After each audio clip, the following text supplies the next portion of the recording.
Hello world and welcome to the next video. It's Election Day 2020, November 3rd, and Joe Biden is favored to win the presidency. His odds of success are much higher than Hillary Clinton's were in 2016 when she was favored to win. Now obviously we know how that turned out.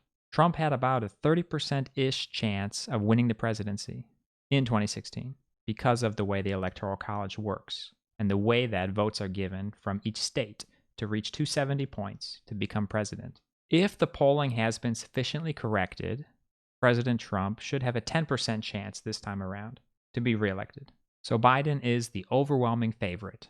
It's likely that one thing that contributes to this heavily is that a lot of people are unhappy with the direction we are going as of late, especially due to COVID-19.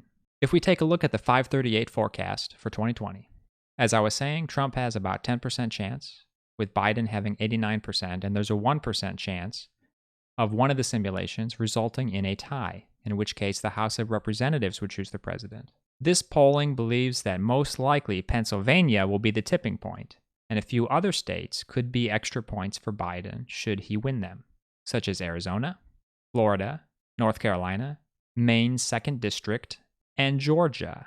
And the first state among the few that are pretty close, that is in Trump's favor, is Ohio, then Iowa and Texas. Now, Biden has a 48.8% share of the vote in Texas, giving him approximately 38% chance to win in Texas. Now think about this. Biden has a better chance of winning Texas this time around than Trump had of winning the presidency in 2016. So Texas is competitive. In the Senate races, Democrats are favored to win. 80% chance they'll have between 48 and 55 seats. 14.1% chance gives them 51 seats, with the majority. The average outcome would be 51.5 seats for Democrats, so 51 or 52 seats. Based on turnout, obviously, this could be much higher, as many as possibly 60 seats, although very unlikely. It's a statistical possibility. And as you may expect, the Democrats are clearly favored to retain the House of Representatives. Mainly, there's a couple things that are important to think about here. The thing that will truly determine who wins in each of these races is going to be turnout and ability for the system to potentially suppress certain votes or throw out things or have excuses for invalidating ballots, as there were some legal battles going on in a variety of places, such as some counties in Texas, over, for example, drive-in voting.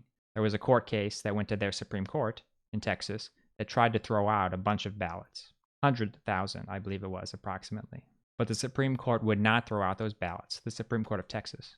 So a lot of cases like that are going on around the country because it appears that President Trump has adopted the strategy of trying to suppress the vote in more highly democratic places. Because it looks like they've given up on actually winning majorities.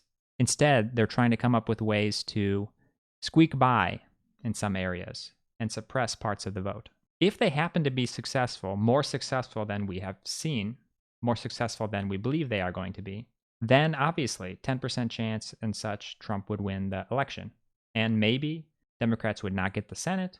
Maybe they'd lose some seats in the House.